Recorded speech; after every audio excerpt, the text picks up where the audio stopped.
네. 오늘부터 다시 한번 교리문답 설교를 정기적으로 오후 예배 때 살피도록 하겠습니다. 오늘은 교리문답 제5주일 우리의 구원에 관한 첫 주일을 살펴볼 시간입니다. 시편 찬송 545쪽, 546쪽에 되어 있는 교리문답 제5주일을 펼쳐주시기 바랍니다.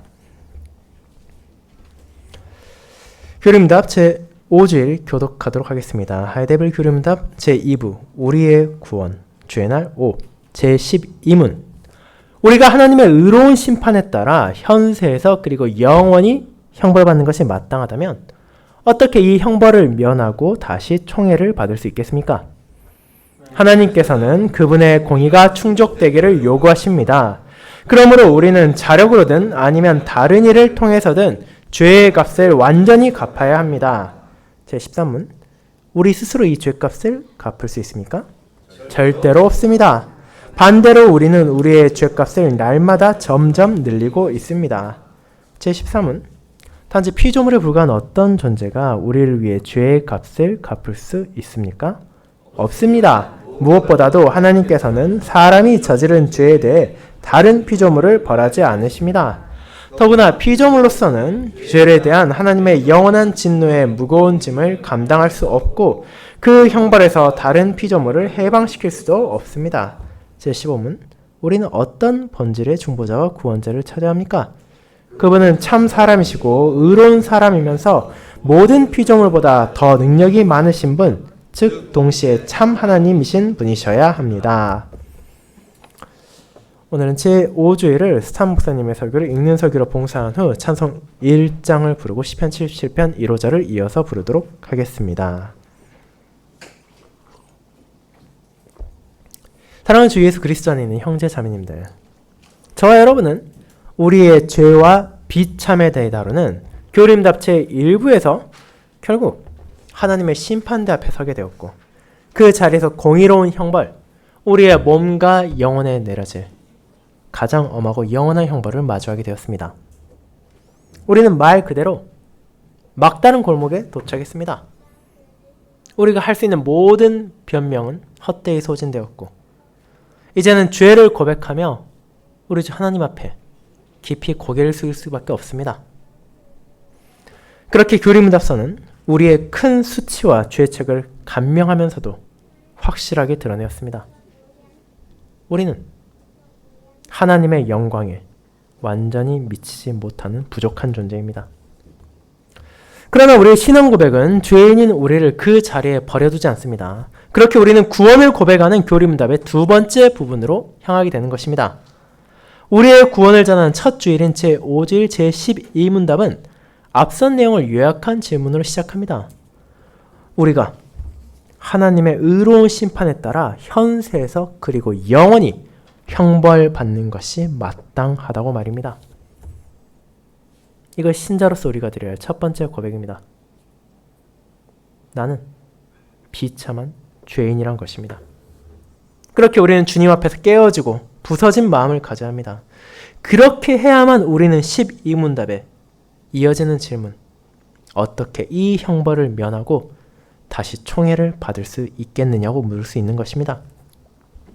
이 영원한 저주의 난간에서 벗어날 방법이 있습니까? 교리문답의 옛 판본은 정말 실제로 이렇게 물어보았습니다. 길이 전혀 없습니까? 라고 말입니다. 그리고 그에 대한 대답은 길이 있습니다. 하지만 유일한 길이 있을 뿐입니다. 지옥에서 받을 가장 엄하고 영원한 형벌을 피할 수 있는 길은 단 하나, 예수 그리스도의 복음에서 계시된 길뿐입니다. 복음서와 사도행전, 그와 같은 신약 성경들은 그리스도인의 믿음을 종종 길이라고 부르는 것을 우리는 주목해야 합니다.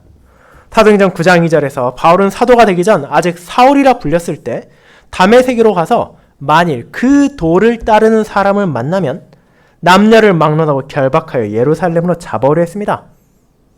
또한 사도행전 16장에서는 오늘 읽은 듯이 귀신 들린 여종이 사도들을 향해 그들이 구원의 길을 전하는 하나님의 종이라고 외치기도 합니다. 사도행전 18장에서는 아볼로에게 하나님의 도, 즉 하나님의 길을 가르치는 모습을 보게 되고 19장에서는 에베소에서 그 길로 인해 큰 소동이 일어나는 것을 읽게 됩니다. 그리고 24장에서는 심지어 로마의 총독인 벨릭스조차도 그 도에 대해 상당한 지식을 가지고 있음을 보여주기도 합니다. 그뿐 아니라 복음서에서는 최소한 5차례 구원의 길을 그 길이라고 표현하기까지 합니다. 그렇게 제12문에서 어떻게 이 형벌을 면하고 라는 부분을 읽을 때 우리는 즉각적으로 우리에게 선포된 구원의 복음과 그 본문에서 고백된 길을 떠올리게 되는 것입니다. 그렇게 저는 이를 다음과 같이 요약하여 예수 그리스도의 복음이 전하는 구원의 유일한 길에 대해 설교하고자 합니다. 첫째, 이 길의 놀라운 목적지.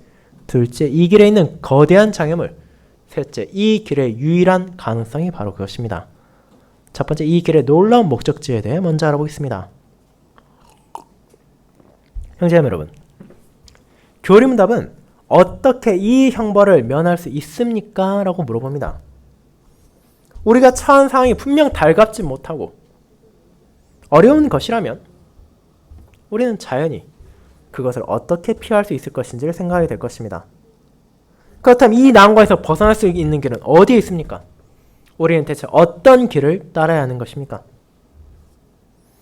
모든 길과 모든 경로에는 언제나 특정한 목적지, 목표 혹은 목적이 있습니다. 그리고 우리는 다음과 같은 질문을 스스로에게 던지는 것이 좋습니다. 교리문답이 길에 대해 말한다면 그것이 염두에 두고 있는 목적지는 어디인가 라는 것이 바로 그것입니다. 우리가 죄와 비참을 마주했을 때 내게 있는 죄와 비참에서 벗어나려 할 때 무엇을 찾아야 합니까? 그것을 더 정확하게 말하자면 우리의 구원 혹은 우리의 건짐은 대체 무엇을 말하는 것입니까? 세상 많은 사람들은 구원에 대해 말하지만 정작 자신이 무엇을 찾고 있는지 모르기도 합니다. 그들은 죄가 무엇인지를 정확히 이해하지 못하기 때문에 구원이 무엇인지도 실제로 알지 못합니다. 현대 신학은 성경이 말하는 것처럼 죄를 심각하고 진지하게 이야기하지 않기 때문에 자연히 구원도 쉽게 여겨집니다. 구원은 싸구려가 되었고 누구나 언제라도 얻을 수 있는 상품이 되어 원하기만 한다면 여유롭게 얻을 수 있습니다. 속죄를 통한 화해라는 성경의 교리는 구원이 싸구려가 아니라는 것을 분명히 말하지만 안타깝게도 이는 많은 경우 더 이상 언급되지도 않는 것이 현실입니다. 그렇게 교리문답은 여기에서 우리의 구원 혹은 우리가 건짐받는 것이 대체 무엇을 의미하는지를 명확하게 정의합니다. 그리고 여기에는 두 가지 중요한 요소가 있습니다.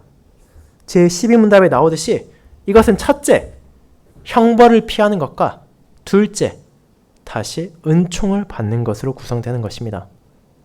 이 두 가지가 함께 이루어졌을 때 우리는 마침내 나의 죄와 비참에서 건짐받았고 구원받았다고 말할 수 있는 것입니다.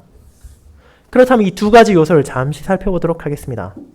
먼저 우리는 형벌을 면할 길을 찾고 있습니다. 제4주일에서 언급된 것처럼 몸과 영혼의 가장 엄하고 영원한 형벌, 다르게 말하자면 지옥의 고통을 피할 길을 찾고 있는 것입니다. 우리 눈앞에 지옥의 고통이 자리 잡고 있다면 우리는 당연히 그것을 벗어날 길을 발견하려 할 것입니다. 지옥을 피하거나 돌아갈 수 있는 길을 찾아야 할 것입니다. 우리를 향한 영원한 고통과 징벌이 내 삶의 영원한 목적지, 나의 삶의 종착점이 되어선 안 될 것이기 때문입니다. 그렇게 이것은 정말로 중요한 질문입니다. 대체 우리가 어떻게 해야 그 형벌을 피할 수 있습니까? 오늘날 아무리 많은 사람들이 지옥에 대해 부정하고 그와 유사한 모든 것까지도 부인한다더라도 성경은 죄인의 종착지가 거기밖에 없다는 것을 분명히 말합니다. 즉, 우리 앞에 놓여있는 길은 영원한 지옥으로 이어지는 길입니다. 그렇다면 어떻게 그 길에서 벗어날 수 있습니까? 아마도 많은 사람들은 그런 현실을 직시했을 때 지옥을 피할 길만 찾는다면 만족할 것입니다. 그들은 그 이상을 요구하지 않을 것입니다. 만약 영원한 형벌이 그들 앞에서 제거된다면 그들은 상대적으로 편안하고 즐거운 삶을 살 수 있을 것입니다. 내가 벌을 받지만 않는다면 괜찮다는 것입니다. 정말로 관계가 회복되었는지, 파탄난 것이 고쳐졌는지, 그런 것들은 많은 이들에게 더 이상 중요하지 않습니다. 사람들이 비난을 받을 때 가지는 심리는 어떻게든 처벌을 피하는 것이지, 그 외의 것은 추후에 생각하면 된다는 것입니다. 다만 나를 감옥에서 빼내주기만 한다면, 내게 선고될 형벌에서 건져주기만 한다면 그것만으로 나는 좋다고 말할 것입니다. 그러나 교림답은 다시 총애를 받는 것을 말할 때 구원의 결정적인 또 하나의 요소를 더합니다. 우리의 구원은 단지 지옥으로 가는 길을 폐쇄하는 것만이 아니라 하늘로 가는 길을 여는 것입니다. 우리가 받을 형벌을 피하는 것만으로는 충분하지 않다는 것입니다. 우리는 하나님의 은혜 안에서 그분과의 교제와 언약적 관계 안에서 다시 받아들여져야 합니다. 그때야 우리는 비로소 구원받았고 건짐받았다고 말할 수 있습니다. 생각해 보시기 바랍니다. 하나님께서 저나 여러분에게 좋다. 내가 너의 죄를 벌하지 않겠다. 하지만 너를 다시는 보지 않을 것이니 내 집에서 나가라고 말씀하신다면 여러분은 그 답에 만족할 수 있겠습니까? 만약 주님께서 내게 임해야 할 형벌에서 면해 주겠지만 너는 더 이상 내 자녀가 아니다라고 말씀하신다면 그것을 우리가 족할 수 있겠습니까? 그렇지 않습니다. 아무리 우리 눈앞에 있는 우리의 길의 끝에서 지옥이라는 끔찍한 형벌의 장소가 사라졌다 하더라도 하늘 아버지와의 교제가 없다면 우리는 여전히 지옥에서 벗어나지 못한 것입니다. 본질적으로 지옥이란 하나님의 은혜와 하나님의 사랑에서 제외되는 것이기 때문입니다. 그렇다면 다른 길이 있습니까? 우리는 이 구원의 여정에서 절반만 가고 만족하지 않을 것입니다. 우리의 목적은 그 길의 끝까지 나아가는 것입니다. 우리는 하늘 아버지와의 온전한 교제를 소망합니다. 삼위일체 하나님과의 관계가 다시 회복되기를 바랍니다. 그 하나님께서는 우리에게 지옥의 형벌을 제거하시고 하늘의 문을 열어주시며 우리를 그분의 마음으로 인도하셔서 아담과 하와가 에덴에서 그러했던 것처럼 우리가 자발적으로 기쁘게 그분의 자녀로 살아가게 하십니다. 그렇게 구원에 관한 제2부의 첫 번째 질문에서부터 교리문답은 우리가 여기에서 세상이 생각하는 절반의 성과에서만 만족해서는 안 된다는 것을 알려줍니다. 구원의 길은 완전한 건짐과 주님과 그분의 백성들의 관계가 다시 회복되는 길이어야만 합니다. 하지만 여전히 절반만 가려는 사람이 너무나 많습니다. 절반만 가도 된다는 교리를 전하는 교회도 허다합니다. 그러나 개혁교회의 신앙고백서는 구원을 위해서는 단 하나의 길이 있을 뿐이며 그 길만이 완전한 길이라고 고백합니다. 우리는 지옥의 깊은 곳에서 천국의 영광으로, 어둠의 세계에서 빛의 나라로, 비참과 황폐에서 하나님과의 즐거움이 넘치는 교제로 인도되는 길을 바랍니다. 우리는 하나님과 멀어졌던 이들이 다시 그분과 결합하여 그분의 진노 아래 있던 이들이 하나님의 온전한 은혜 안에서 기뻐하는 길을 소망합니다. 사랑하는 형제 여러분, 그렇게 우리의 삶 전체가 구속되고 회복되며 새로워져서 창조주 하나님과 다시 결합되는 구원의 길을 우리는 바라보아야 합니다. 그 목적지로 인도하는 길이 있습니까? 값싼 구원이 아니라 정말로 참된 구원의 길이 존재합니까? 네, 그 길은 있습니다. 하지만 교리문답이 말하는 것처럼 그 길은 사실 우리가 일반적으로 생각하는 길이 아니라 험준한 장애물이 가득한 구간처럼 보일 수 있습니다. 이제 그와 같은 내용을 다룰 두 번째 대지로 나아가도록 합시다. 두 번째, 이 길에 있는 거대한 장애물이 바로 그것입니다. 성도 여러분, 교리문답은 어떻게 이 형벌을 면하고 다시 총애를 받을 수 있냐는 질문에 대해 직접적으로 예 혹은 아니요라고 답을 주지 않는다는 것을 인식하셨습니까? 그에 대한 방법은 분명히 있지만 교리문답은 먼저 우리가 그 길을 갈 수 있는지를 확인하려 합니다. 이를 위해 교리문답은 먼저 구원의 길을 살펴보게 합니다. 하나님께서는 그분의 공의가 충족되기를 요구하십니다. 라고 말합니다. 우리는 죄의 값을 완전히 지불해야 합니다. 형벌에서 벗어날 수 있는 길은 하나님의 언약적인 요구, 하나님께서 우리에게 주신 의로움, 거룩함의 요구를 우회하지 않습니다. 구원과 건짐의 길은 그분의 공의로 우리를 인도하는 것입니다. 하나님께서는 공의가 충족되기를 원하십니다. 이는 구원을 위한 조건을 우리가 정하는 것이 아니라 하나님께서 정하신 기준을 완벽하게 충족해야 한다는 것을 의미합니다. 이 고백에서 이미 세상의 많은 종교단체들이 부인하는 진리가 나타납니다. 그것은 바로 하나님께서는 구원에 있어서도 자신의 주권을 유지하신다는 진리입니다. 하나님께서는 자신의 요구를 결코 포기하지 않으시며 그분의 주권적인 자유와 온전한 공의로서 나의 공의를 충족시켜라는 요구를 유지하십니다. 하나님의 공의를 충족시키는 것, 쉽게 말하자면 우리가 진 빚을 다 갚는 것이고 마지막 한 푼까지도 완벽하게 지불하는 것입니다. 이것이 하나님께서 요구하시는 더도 말고 덜도 말고 정확하게 그분의 공의를 지키라는 것입니다. 여기에서 우리는 이 질문을 하게 됩니다. 그럼 우리가 대체 무엇을 빚졌습니까? 하나님께서는 무엇을 요구하십니까? 하나님께서는 우리가 그분의 율법을 지키고 우리의 죄에 대한 형벌을 감당하기를 바라십니다. 다르게 말하자면 그분께서는 우리에게 주신 계명에 순종하며 그분의 진노를 감당하기를 요구하신다는 것입니다. 그것이 하나님의 공의가 요구하는 것입니다. 성경의 모든 페이지에서 펼쳐지고 있는 구원의 길은 다음과 같습니다. 시온은 공의로 구속될 것이며 거기 거한 자들은 의로 구속될 것이다. 이를 행하면 살 것이고 이를 거부한 자는 죽을 것이다. 즉 우리가 하나님의 이와 같은 공의의 요구를 완벽하게 충족시킬 때에만 하나님께서는 이제 충분하다고 말씀하실 것입니다. 그때가 되어서야 하나님과의 관계 회복되고 새로운 교제의 기초가 다시 세워질 것입니다. 구원의 길은 속죄를 통한 화해, 죄에 대한 완전한 값을 치르는 길입니다. 그리고 이것이 우리에게 주어진 유일한 구원의 길입니다. 그럼에도 오늘날 이 고백은 시대착오적이고 심지어 혐오스럽다는 평가를 받기도 합니다. 하나님께서 값을 요구하신다? 그 값을 완전히 갚아야 된다?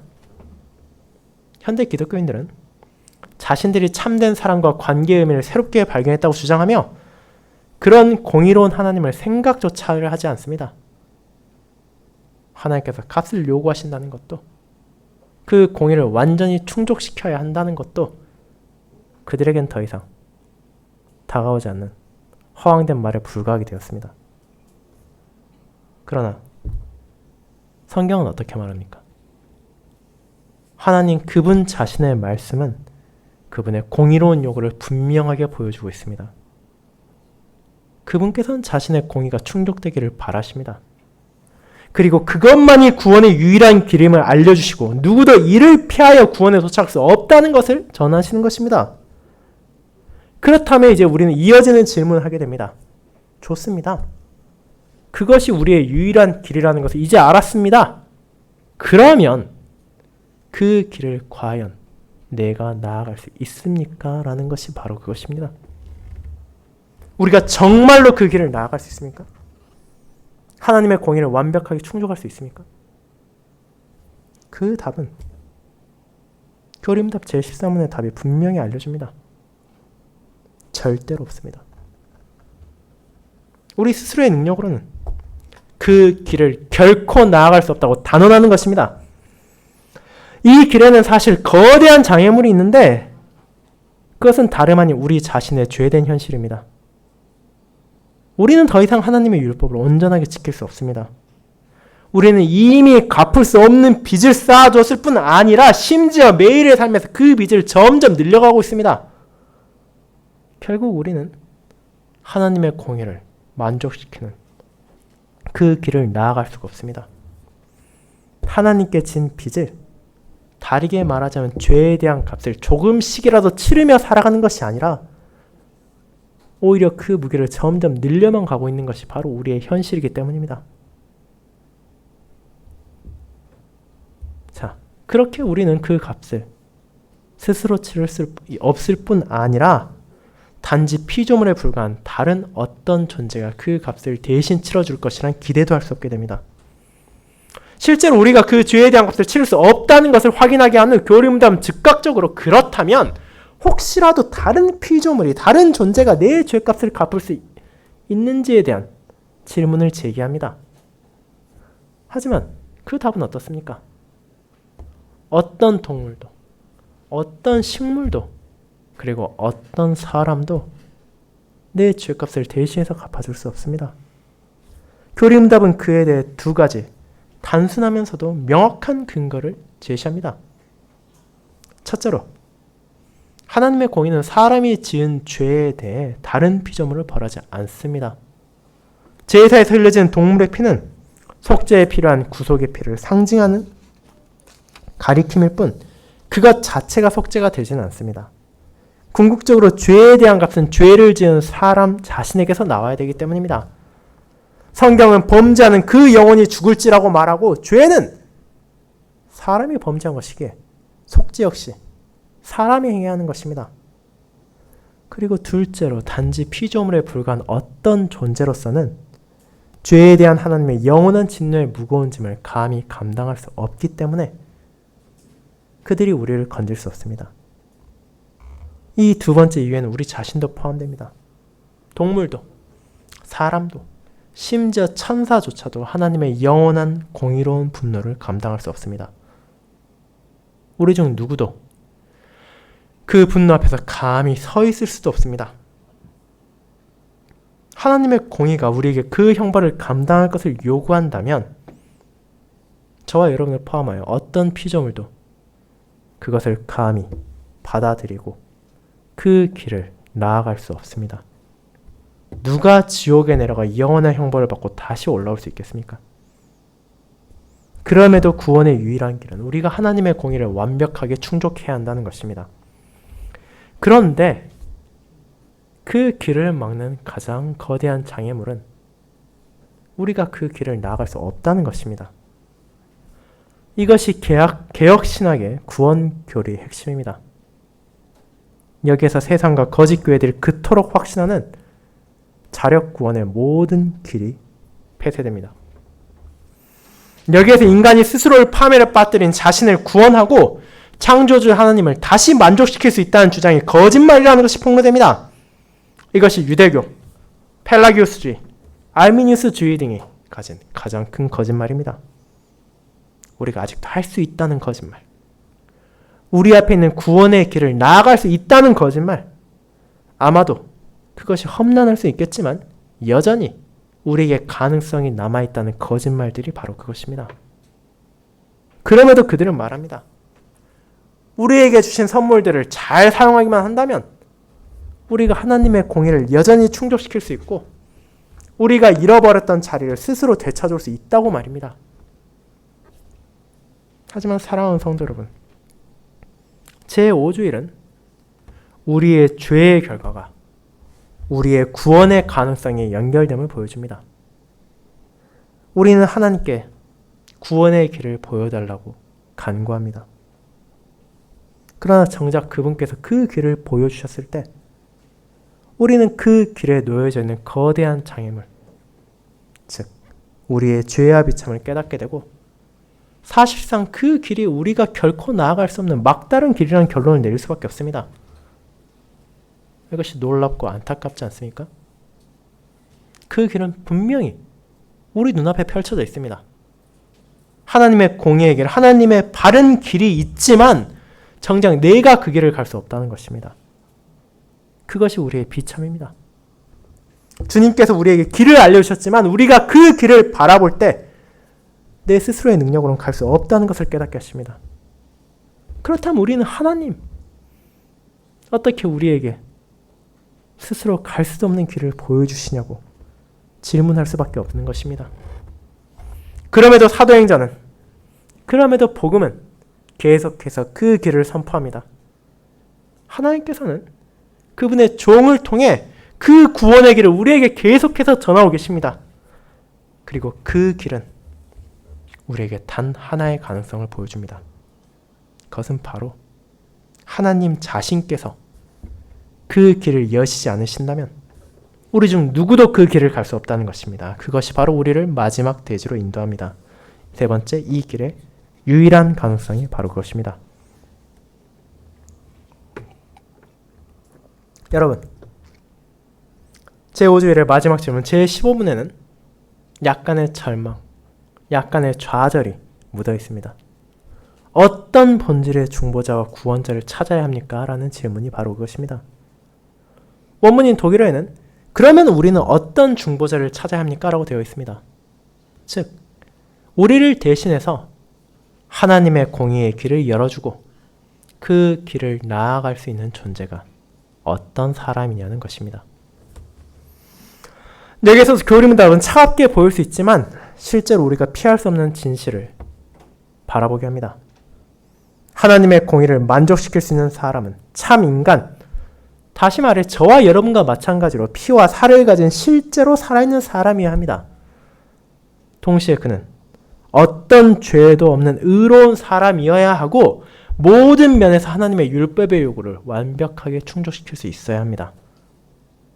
그뿐 아니라 하나님의 공의로운 진노를 감당하기 위해서는 참 하나님이신 분이어야만 합니다. 이 제15문의 답을 고백하는 것이 여러분에게 위로가 됩니까? 우리가 대체 어디에서 그런 사람을 찾을 수 있습니까? 대체 누가 참 사람이면서 단 한 줌의 죄도 없고 동시에 참 하나님일 수 있습니까? 달리 말하자면 하나님께서 육신으로 오셔서 우리를 구원하신다는 것은 불가능한 조건 아닙니까?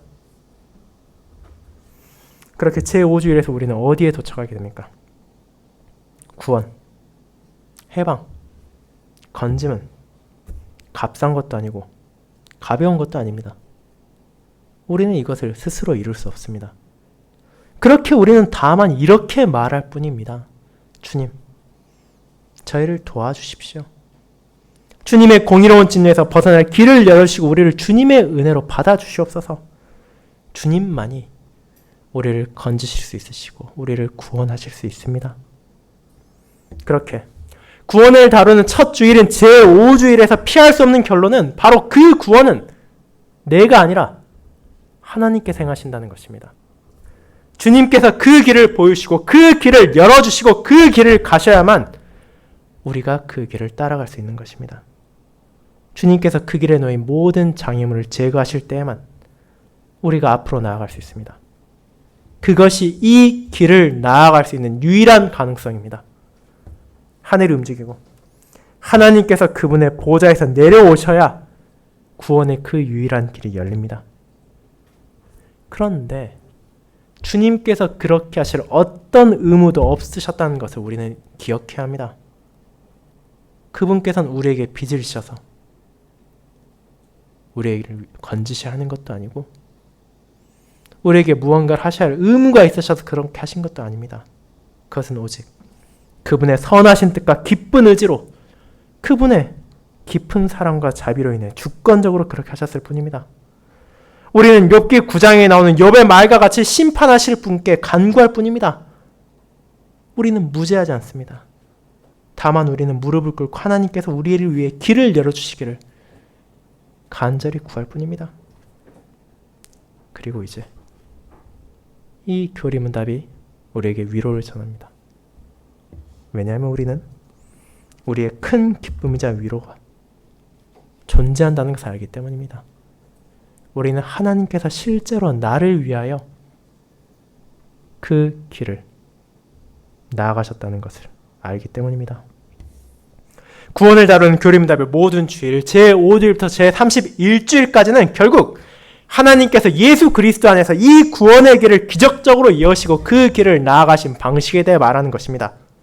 제자들이 그분께 길을 보여달라고 요구했을 때 예수님께서는 그 제자들에게 내가 그 길이다라고 답하셨습니다.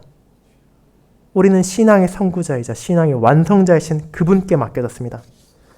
그분께서 구원의 유일한 길을 먼저 가셨습니다. 그 길을 나아가기 위해 엄청난 값이 치러졌지만 그 결과로 놀라운 은혜가 찾아왔습니다. 이제 예수 그리스도 안에서 하나님께서 택하시고 하나님께서 보내신 중보자 안에서 우리가 그 길을 나아갈 수 있게 된 것입니다. 하나님과의 완전한 교제로 나아가는 확실하고 분명한 길이 우리 앞에 있습니다.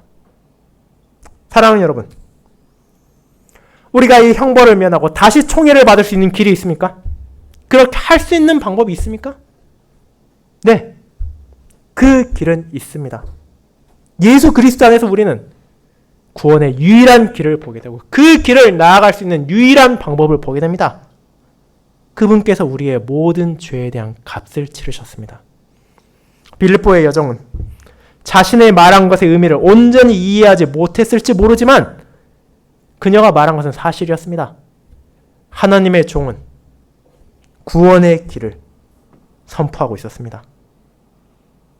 그들은 구원의 유일한 길, 예수 그리스도 안에서 드러난 하나님의 공의와 자비에 대해 말했고 하나님께서는 지금도 자신의 종들을 통하여 이 길을 저와 여러분에게 알려주고 계십니다. 그것이 바로 구원에 대한 교리문답의 모든 부분에서 나타나는 것입니다. 그 길만이 저와 여러분을 위한 신자와 그 자녀들을 위한 유일한 구원의 길입니다. 아멘.